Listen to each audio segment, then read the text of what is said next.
You had a large exit, a 9-figure exit of your very first company. And what people don't understand is there's a lot of complexity that comes with that. You have a tremendous amount of money to manage now, and it's a different skill set that if you don't do it right, you can blow it all. Let's just lay out a scenario where someone has $100 million. Let's say they pay $50 million in taxes, so now it's down to 50. Let's say you get a divorce, now it's down to 25. Let's say you make a few bad investments, now it's down to 15. Let's say that your lifestyle, what you've become accustomed to living, is $2 million a year. You have less than 10 years to live on that lifestyle, and everything could be gone. Just because it looks like on paper someone's set, that's just not the reality. You have to be careful. You have to be wise. You have to get around people that know what they're doing and learn the game. And it's a different game. What's up, Jay? Good to have you on the show. Good to see you, Justin. Yeah, this is awesome. Well, we've been planning to do this for a while. We've had some reschedules, and there is no time better than the present. And I just can't wait for people to hear your story. Yeah, it's been a long time that we've worked together and developed both that working relationship and the friendship. So I'm really thrilled to be here. Well, this is such a fun world for me because we started out in a coaching relationship, which blossomed this incredible friendship. And I now consider you one of my favorite people on planet Earth. And I'm just so thrilled to be able to share some of, what we talk about behind closed doors with the rest of the world that has interest in some of the cool things that you're doing, that we're doing together. So a little backstory for those of you that don't know, Jay Jacobs is truly the OG of Lifestyle Investor. And when I say that, he's early days of the Mastermind, but even before that, he was my very first private client. And we are now in our 6th year of working together one-on-one. This is a program that for a while, it was really the only program I did. I had, at the beginning, I really only had 5 to 10 people I coached a year, and Jay was the first one. And I have since retired this program with everyone except Jay because I leave our calls so fulfilled and have so much fun. And so I think it's kind of fun just to also throw out there a little piece of knowledge that most people don't know. In the book I wrote, there is a section where I referenced you, but I kept it cryptic, right? Yes, So if you read the book and you were wondering, who is this JJ guy that Justin references? Who was his very first private client? Well, now you know it's Jay Jacobs. That's where the JJ comes from. And I'm just so glad to have you on the show, Jay. The secret's out. Yeah, it is. I think it's so cool, Justin, to have been there literally at the beginning of your journey when you had your Zoom call with your friends and you were teaching everyone the secrets of your success. And then we connected. Mike Koenigs was helping you brand. And I was down in San Diego and I was like, hey, Mike, want to get together for a drink? He's like, yeah, you mind if I bring this guy along that I'm coaching? I think you'd really enjoy him. So that was birthed then. Who would have ever thought? Thank you, Mike Koenigs, because one of my favorite friendships over the last 6 years, has blossomed into someone I know I'm going to be a lifelong friend with here in Jay. So this is fun, and I can't wait to tell your story because it's incredible. You're an entrepreneur through and through in every sense. You had a large exit, a 9-figure exit of your very first company, and that had to be just kind of like an astronomical experience for you because you didn't come from money. That was kind of your first, your business did well. So you lived a good life, but not in the early days. Like there was a lot of hustle and a lot of grind. You eventually built that thing to be a very successful company in the manufacturing space. And then, a big company came in and said, hey, we love what you're doing. We want to buy it. We want to buy it at a premium.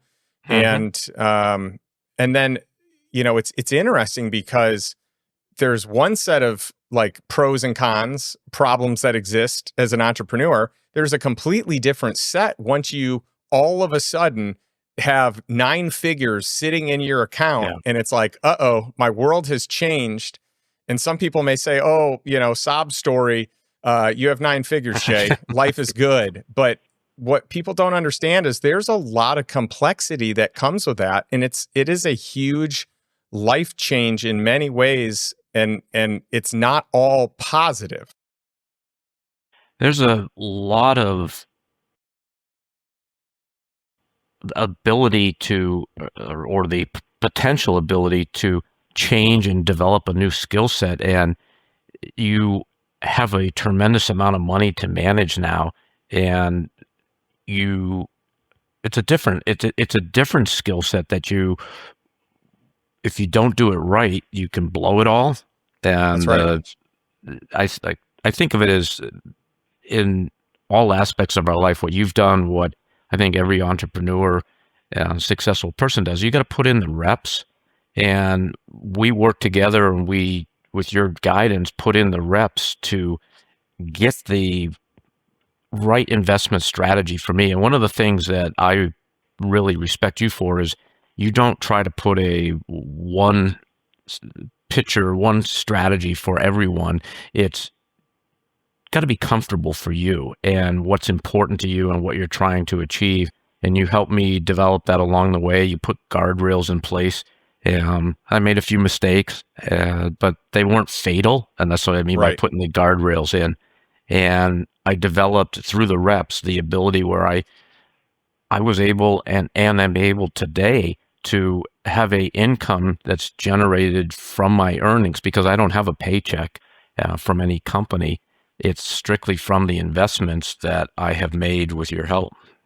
Yeah, it's so fun watching your story and watching you blossom as an investor. You are a prolific entrepreneur. And that is great in the entrepreneurship realm.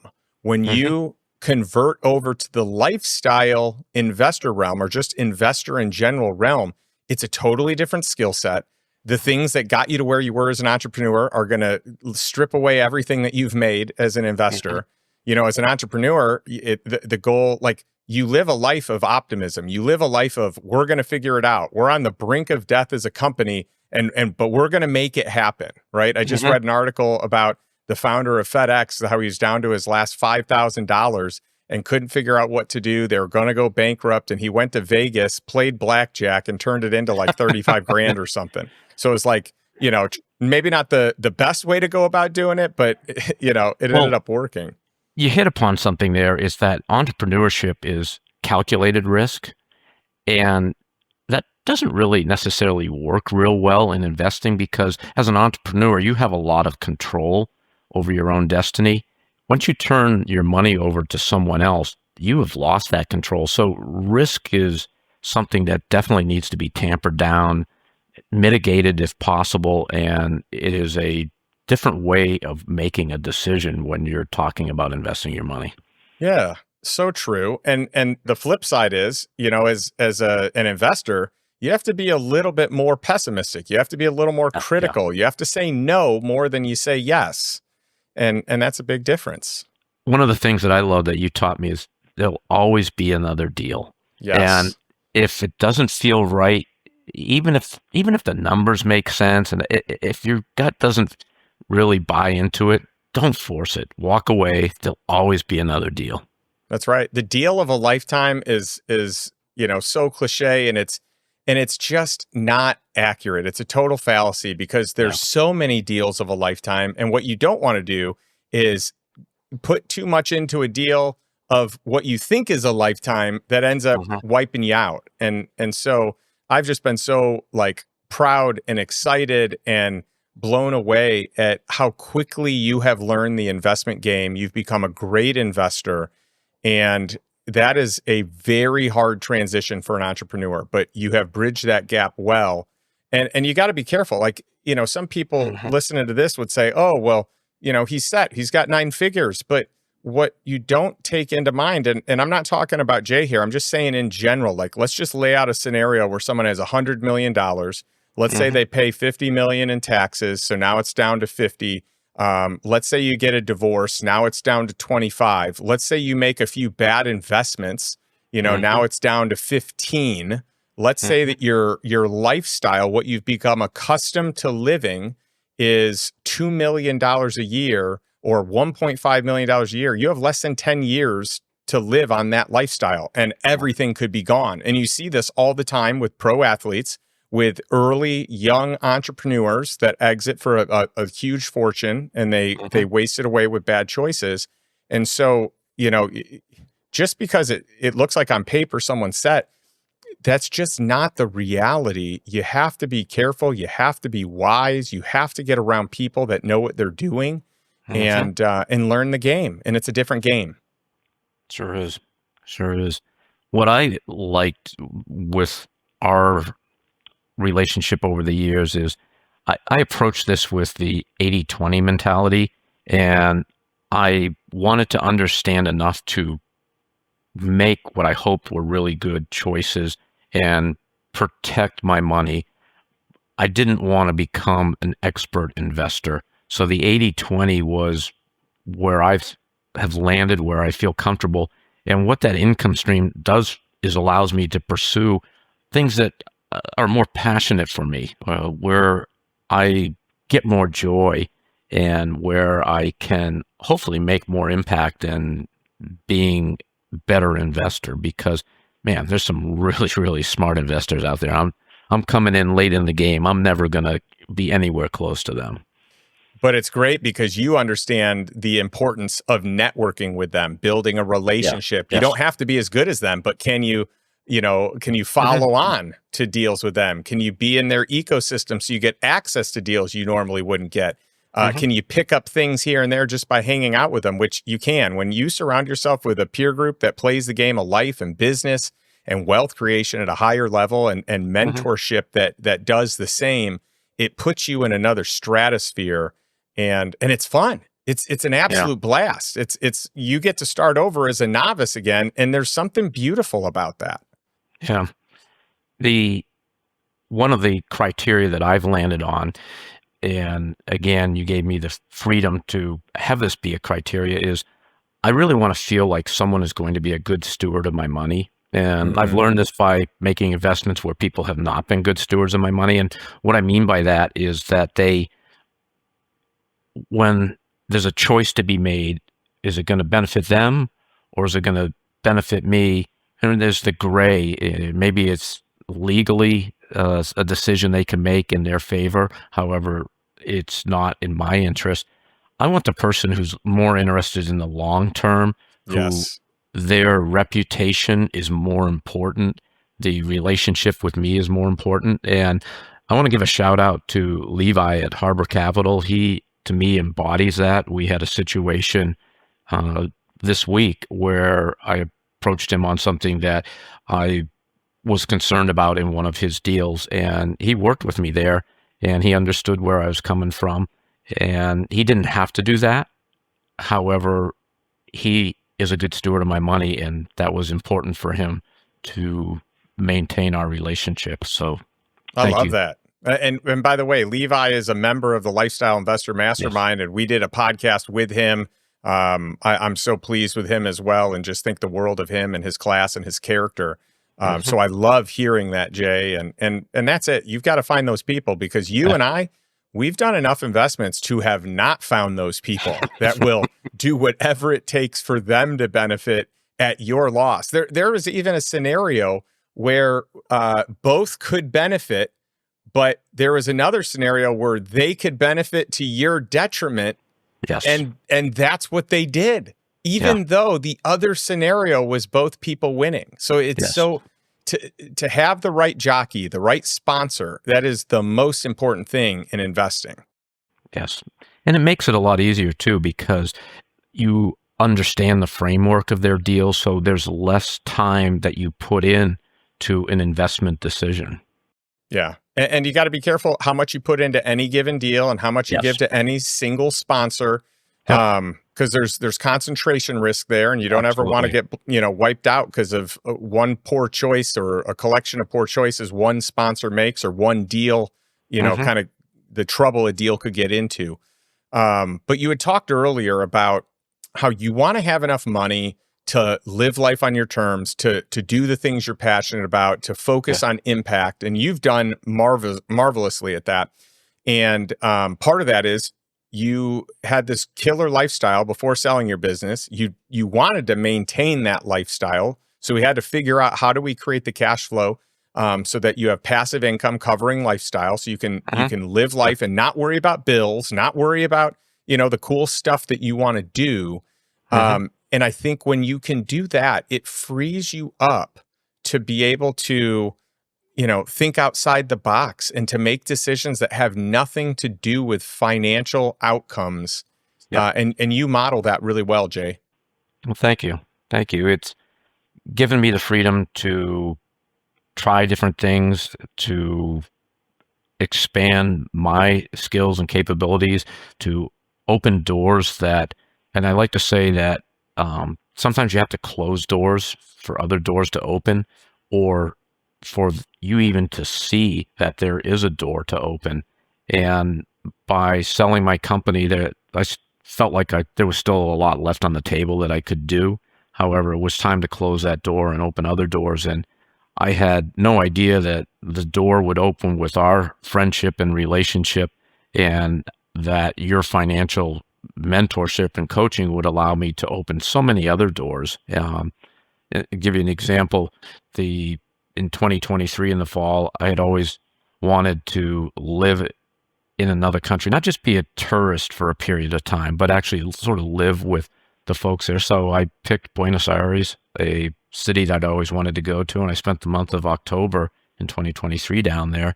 And I was able to comfortably do that because I had a passive income stream, and between Zoom and a telephone, people, unless I wanted them to know, really didn't know where I was. That's right. That's right. You can game the system that way, which is so cool. And in the process of that, you had the mental bandwidth to really help take off another company that is creating ripples in the world of manufacturing software.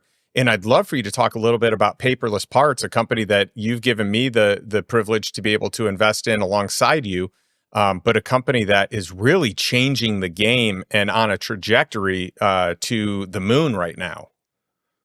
Well, Paperless Parts came out of what we did at Rapid, and Rapid grew between 2010 and 2017 from roughly 5 million to roughly 50 million in revenue. And a lot of that was through software automation of what I called rote tasks. And a big one was the quoting and estimating of parts. We quoted over 100,000 unique part numbers, which in the manufacturing world is a really big number. We did that in 2017.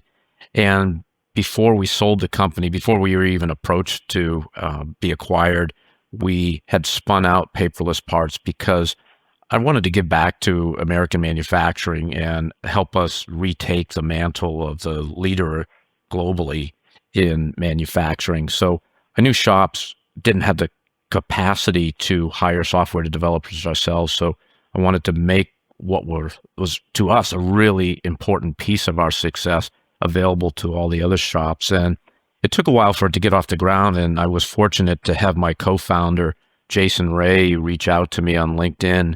And we started in a mentoring coaching relationship, and it evolved into him saying, yes, I want to take the idea and the vision of this to shops. Jason hired a team, and I have so much respect for him, what he has accomplished since 2017 in leading Paperless Parts. We're over 25 million now, I think, in annual ARR. Wow. And we are having an impact in American manufacturing. We have some of the largest machine shops and sheet metal shops out there, and they're using our quoting and estimating software. A lot of the workflow, not only coming up with pricing, but the workflow that's around it. We have collaboration tools, viewing tools, and we are really changing the dynamics of how fast a quote can be turned around, because that's an important part of what the OEMs are looking for. We also, with our implementation of AI into some of the bill of material creation, the PDF and other things behind the scenes, we are making them more consistent, We are eliminating the mistakes that come from humans entering information, and we are enabling the quotes to be turned around super fast. It's fun watching what Jason and the team have done. We had a user conference in May, and the energy, it was incredible. It was so palpable. The customers are such fans, and they were so excited to be in the room, to meet other progressive and innovative shop owners, to share what they're doing. It was a really open community. And I've said, yeah, the content of the user conference was important, but it's more us enabling the shops to connect with one another so that they can share. If you're in Boston and you're talking to a shop owner in California, there's not much overlap in competitiveness there from the customer base. So Right. they're so open and willing to help each other out. Well, it's so cool because not only have you created this proprietary software that is changing the game in the manufacturing space for, these mom and pop, shops, but you also are building a community where they can interact, they can make each other better, they can partner on things, and it's awesome. I mean, I had the privilege of attending your big annual event last year and was just blown away with Jason, who's just a total stud, blown away with the whole operation, with the people coming in, your clients. It's just an incredible ecosystem of people. And what's so great is you, Jay, you do a good job of seeing things early. I always talk about invisible deals, the power of getting into industries before they're mainstream. You are so good at this. And your whole idea of like, hey, let's bring manufacturing back to the US, you've been trumpeting this way before the government and the political policy surrounding it was conducive for it. And so I love that you've just been championing this, and it's really benefiting you guys because you're an early mover. It's necessary. It's both. We're looking at it from the really big picture, and then I think I had shared with you, I hired a fellow who was just a rock star, possesses super high agency, and maybe we talk about the concept of high agency. We should. And I don't have the bandwidth to apply myself to learning AI every day, but there's going to be a huge intersection in manufacturing with AI as well. And that's his job. He is learning it. And we are working with a shop that, and this is one of the cool things, is the shop is owned by a fellow who used to work for me as well. He went out after Rapid was sold, bought a shop, and is super successful. However, he's not focused on the technology implementation. He's a paperless parts user. So bottom line, we're going to go in there. We're going to help him accelerate with paperless parts, but we're also going to create some AI workflow tools for him. And then I have some ideas on how AI might be leveraged with some of the data that's within paperless parts. And we're just playing with maybe creating some Chrome widgets and using those to software automation is where it's at. And the no code environment now. Yes. I made the investment, and it truly is an investment because it's costing me money out of my passive income cash flow.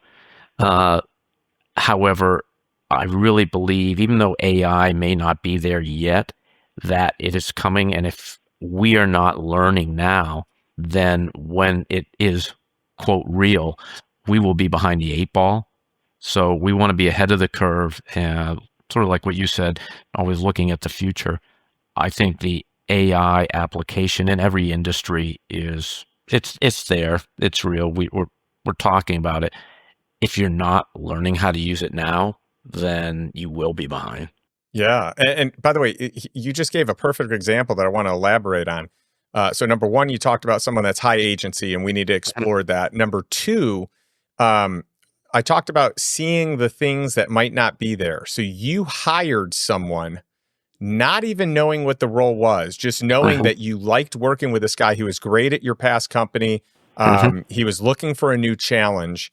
Because number three, because you had the passive income and didn't have any fear or scarcity around your money, you said, hey, I'm going to hire you. I don't even know what you're going to do. I just know that if you learn this niche, there's going to be some way to apply it. And so to me, it still cracks me up because he doesn't really have a job title. Like we're still kind of, I mean, maybe he has like a placeholder title, but like you're still figuring out exactly what it is that he's going to do. But he's tackled a bunch of things and has done some pretty neat innovations and has learned a bunch. But I envision his role continuing to morph, continuing to change. But you had the foresight to say, hey, this emerging market, we need to capitalize on it. I'm going to pay someone to figure it out. I don't have the time, but I'm going to pay someone. I'm going to pay them well so that they stay around, and then we'll figure it out as we go. Yeah.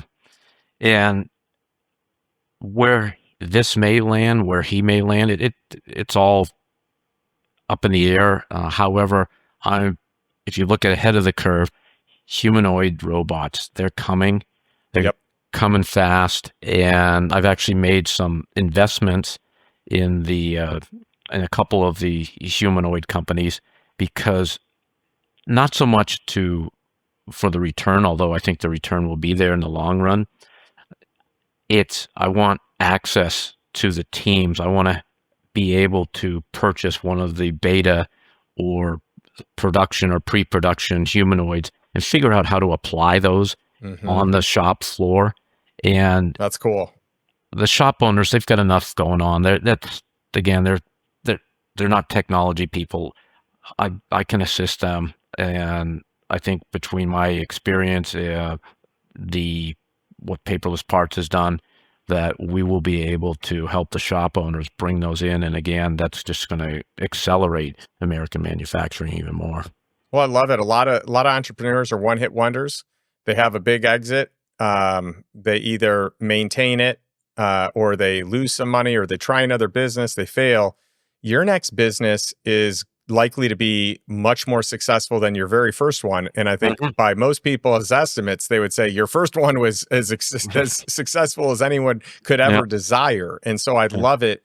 But you're also really generous with the pie. So with Rapid, you were the owner, founder, sole equity owner, if memory serves me correctly. Whereas here, you've divvied up some of that pie for key people to go out and run it and do good things. Well, now the pie is going to grow even bigger because you have so many smart people involved. Yes. Yeah. And it's fun. It's fun sharing that. There were some other small equity owners at Rapid when we sold. One of the things I did, if anybody is looking at selling a company, I got the acquirer it was their money, but I got to spend $1 million in giving. I called it you want to give this money to the team as a retention bonus to show them that you are coming in as a good player. And so I'll say gave me $1 million, and I got to allocate it how I thought it should be distributed to my team. And if you worked at Rapid for over a year, you got some money. The guy who was with us from day one, employee number one, Scott Reynolds, he got over, I think, $20,000. That's awesome. So that was a lot of fun. That's so cool. Well, and I love that you want to pay it forward and you're always looking out for your people. And then it's also fun watching you dive into passion projects. So I'd love for you to talk about Airfield Place, because one of the ideas you had is like, hey, what about a one-stop shop? You live in New Hampshire. It gets cold. You love to run. You're actually one of the fastest runners in your age group, which is cool. You've won several races in your category. And so for you, it's hard to train for some of these races year round. And so I love that you turned like passion projects into your own business. I also love that you learned a bunch from that business and said, hey, maybe this isn't where I want to be spending time, but I'm glad I ventured out to do it. Yeah, Airfield Place is a fitness and wellness mecca on the seacoast of New Hampshire. And the goal was, it's about 65,000 square feet, was to create a one-stop shop so that, and we include co-working in there because my office is in there, that you can work and be physically fit in the same place. And it was selfish as well. I was tired of getting in my car and driving around all these people. I said, wouldn't it be great if they're all under one roof? And really, even the catalyst was In New Hampshire, you're not going to go out on the track when it's 10 degrees out and shovel the snow off. So in the middle of the building, it's 250 feet long. We have about a 70-meter sprint lane where you can sprint at full speed for pretty much 60 meters. Wow. And that I sense have wintered or decided to winter in Phoenix, and I'm down in Phoenix at that time. However, when I'm back in the spring or holidays and it's raining out, it's cold out, I have a place where I can really work on acceleration. And we incorporate into the gym who's leasing space there. It's by far the best gym on the Seacoast. It's called Flight House. And what's really cool again is how all this stuff evolves. The owner there is looking at a franchise model. He's opening up a gym in the Boston area and another location in New Hampshire. And he's also looking at several locations in other places in the country. The model that he's created, there is a lot of demand for it. So this was the genesis for him to be able to put his idea into place and to liberate that passion of his.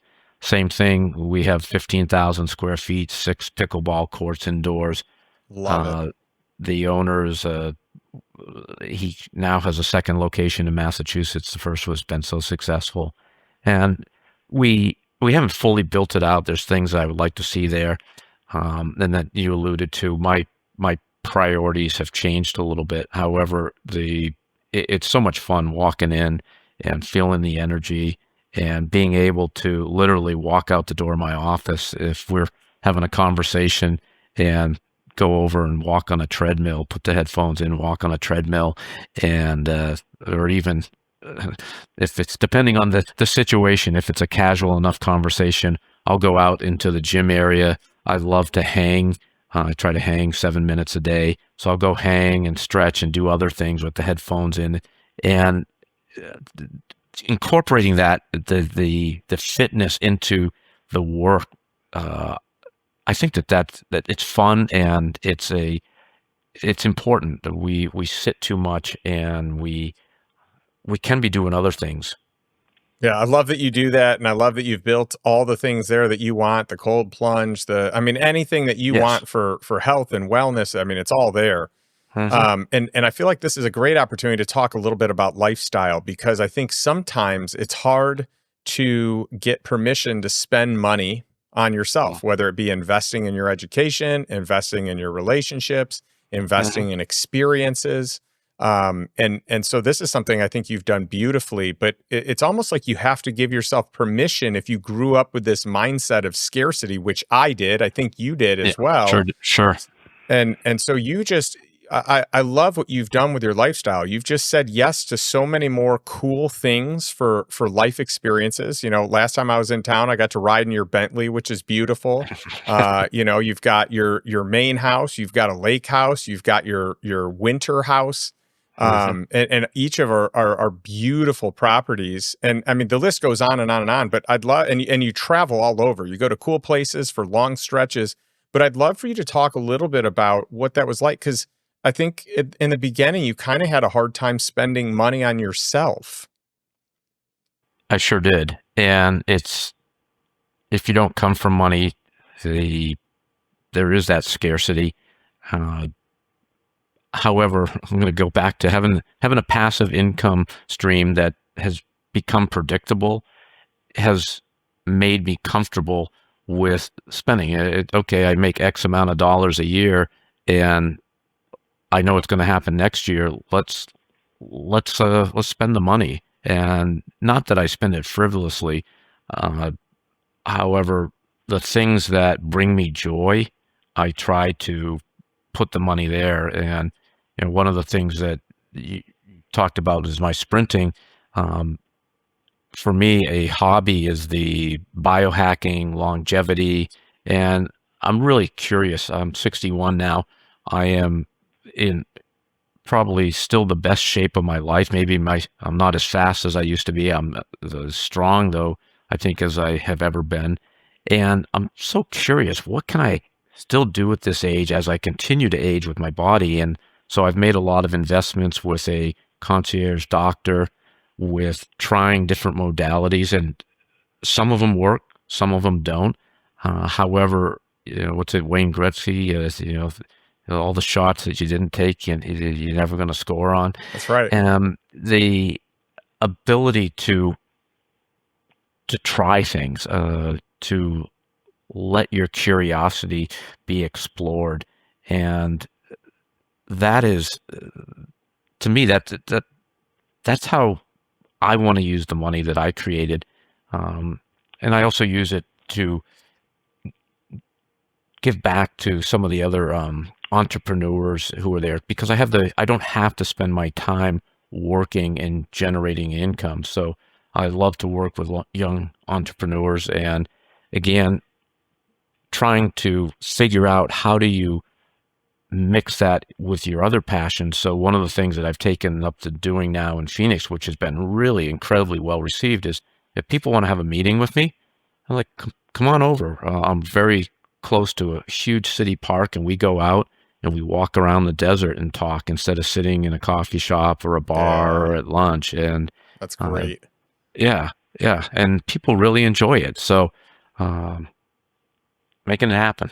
I love that. And some of the other things that I really love and appreciate is that you create these epic memories and experiences for your family and for other loved ones. And, your story of going to, one of my favorite places that I've taken my family is Blackberry Farm. Yeah.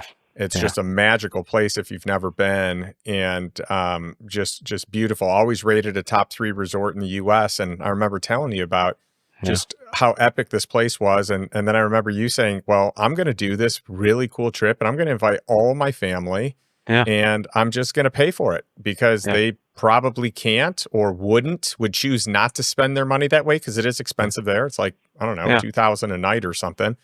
And I'd love to hear you share some of that story, because you had like big takeaways relationally from that experience. Well, the book that has definitely taken me from a scarcity to an abundance mindset is Die with Zero by Bill Perkins. Yep. And that, one of the points that he makes is there's seasons in life, and some of the seasons when they're going to end, and some you don't. However, I am really fortunate. My folks are still alive. They're 89 and 91 now. And this was a Blackberry Farm, and thank you so much for that recommendation. They don't travel now. They will not get on a plane. So I think it was 3 years ago, though, they would. And we all went down to Blackberry Farm. We were able to rent one of the big homes there, and there's activities there for every age. So my brother and I went trail running. Some people went horseback riding. There was a wine tasting, or one of the cellars there that we got into. The food is incredible. And we had a private dinner on the porch of our home there the last night. And sort of to bring it all together, my dad stood up at the end and gave a toast, and he raised his glass and said, "This is one of the best days of my life." All his family was there. It was such a special occasion. And to be able to do that for my family, I felt really proud and honored. So, well, it's just amazing to be able to help family and friends have those experiences and help people live their best day ever, which I think is awesome. And that you're going to remember that. And you know what? Had you not taken the initiative to do that, they probably wouldn't travel there today. And so it's a good thing you did it when you did. So I love that. You take massive action on whatever the thing is. And I love that about you. You're like, you learn something new, you put it in play. You hear about a place, you go there.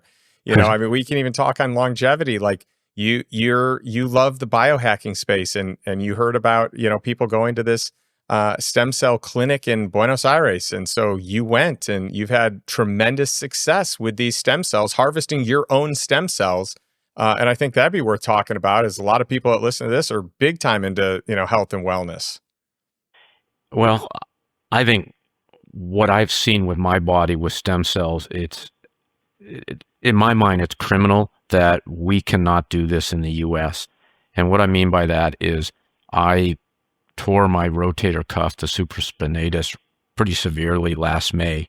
I have had 2 injections.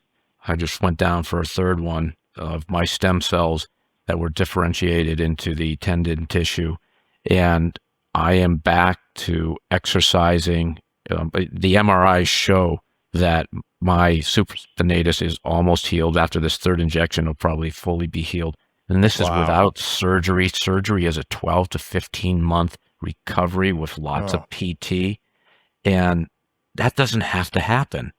I've had brain IV stem cells, and I've had a lot of, through my concierge doctor, measurements of my brain function through the years.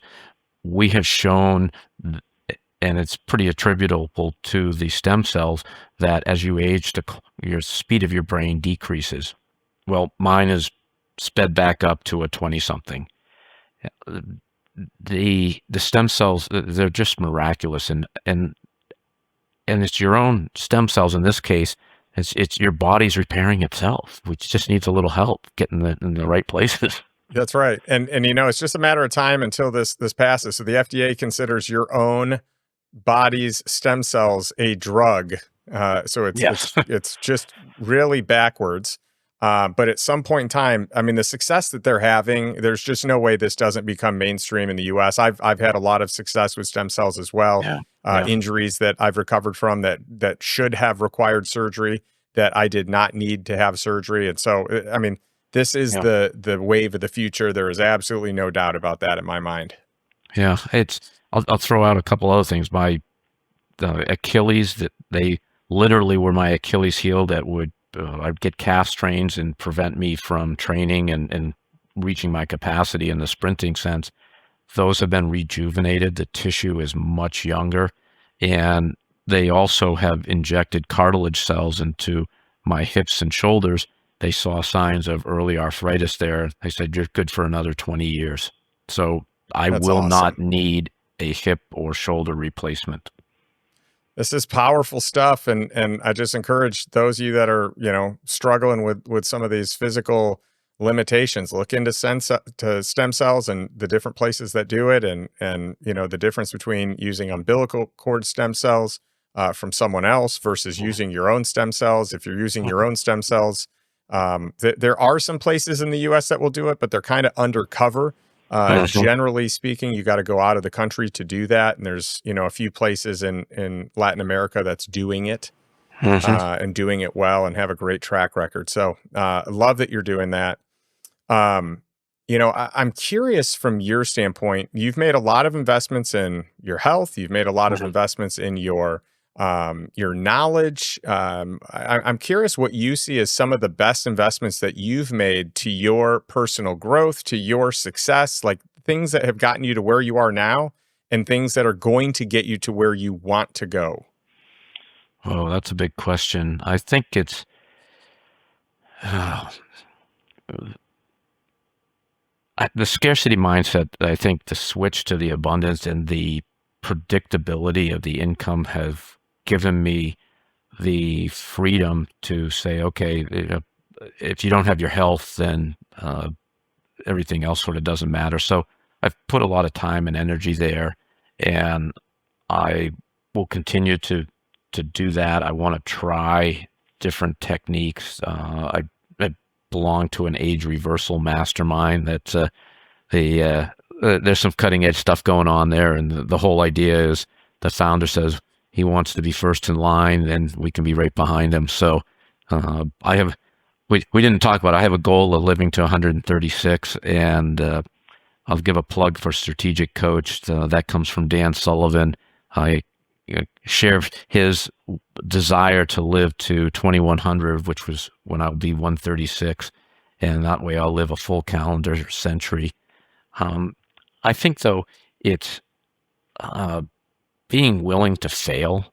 That everybody has things they want to do, and sometimes they're scary. I moved down to Phoenix here in the winters. Didn't know anyone, so I rejoined Entrepreneurs Organization, joined an organization called Tiger 21, and I've just put myself out there in different ways to meet people, but they're aligned with my interest in the entrepreneurship and the desire to have a real leverage the types of people you find in Tiger 21 to help me be a savvy investor. So the putting yourself in the path of luck, of serendipity, and being open. I'll say that one of the things that I have really tried to, I'm a left brain person, I'm a degreed engineer, and I've really tried to open up the access to the right brain. And over the last 4 or 5 years, these synchronicities that have started to happen because I see them and I accept them and I'm willing to surrender to them in many ways. Those have created some really cool experiences and opportunities, and it's not comfortable, but I'm getting more comfortable being uncomfortable. Yeah, I love that. Find comfort in being uncomfortable. I love that. You got to get out of your comfort zone to be able to grow. Yeah. And I know you do that, with a lot of the groups you're in. I guess a follow-up question, since you just mentioned a whole bunch of masterminds you're part of, why spend the money on all these masterminds? You're in Strategic Coach. I've joined you for a bunch of Free Zone Frontier events. That's $50K a year. Lifestyle Investors, $55K a year. Tiger 21's $33K a year. The Da Vinci 50 is $30 to $50K a year. I mean, you're in all these groups.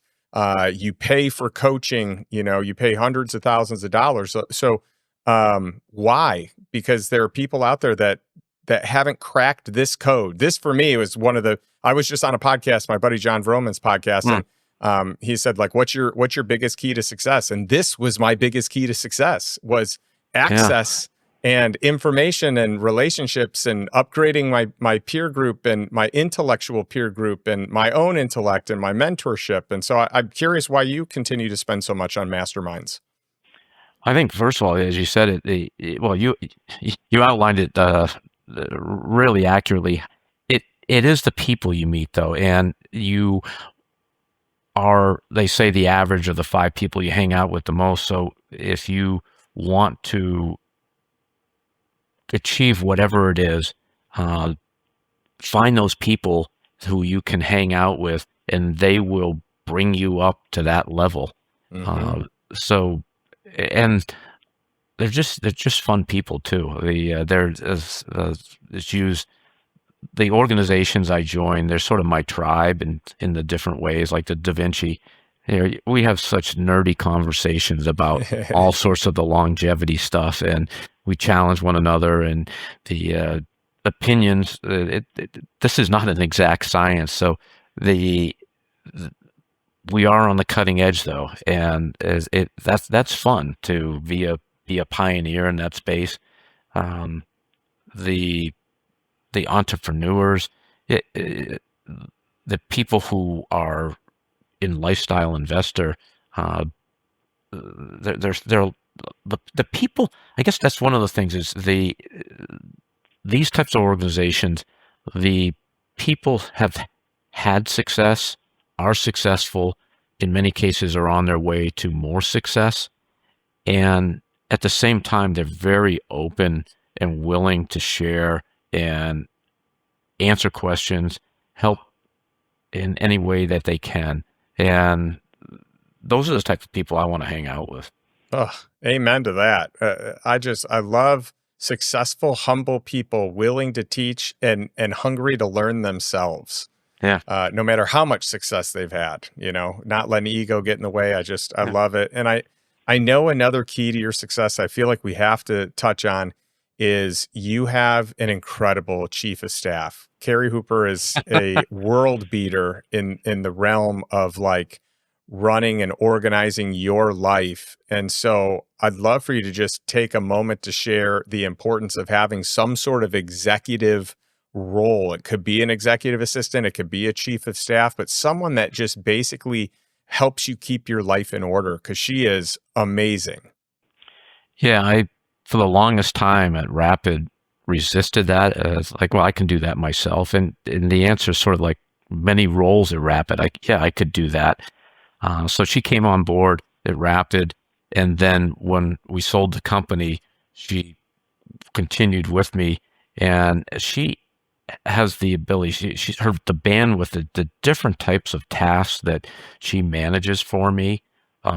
She helps with my podcast. She is producing it. It's not very polished because she's not a podcast producer. However, we get out there and we, in our little niche, have lots of listeners. That's her.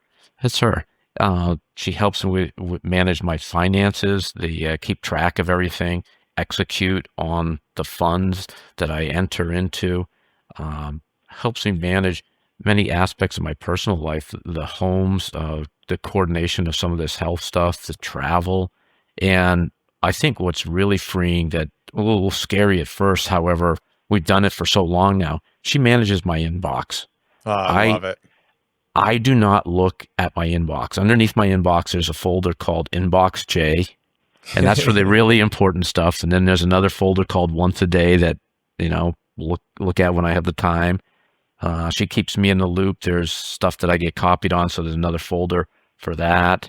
And not having to be in your email constantly. And I have actually a message in my signature that says, I don't get email on my phone, and I don't. So if you want to connect with me, text me or call me. Don't assume that I'm going to be looking at my email. Yeah. Now, Carrie may look at it and say, Jay, this is important. You got to connect and do this.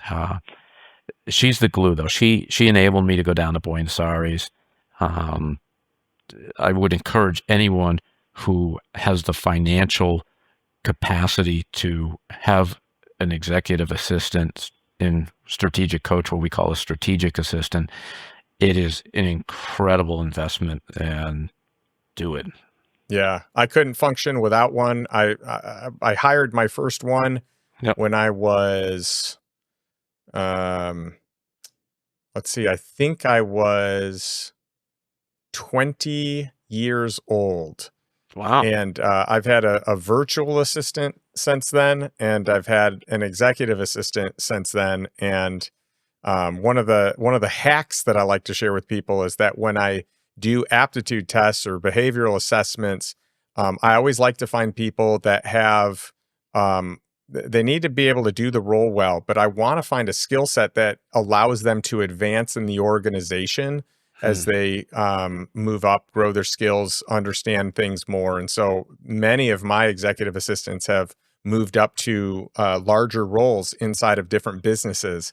And I just can't stress the importance of having some sort of, like at a minimum, a virtual assistant, ideally an executive assistant. And at a certain point in time, it makes sense to have a chief of staff that can handle a lot more than what just an executive assistant. I mean, a chief of staff can kind of sit in on your behalf for meetings with the acumen and ability to make decisions or relay things back for you to decide on. But I think that's huge.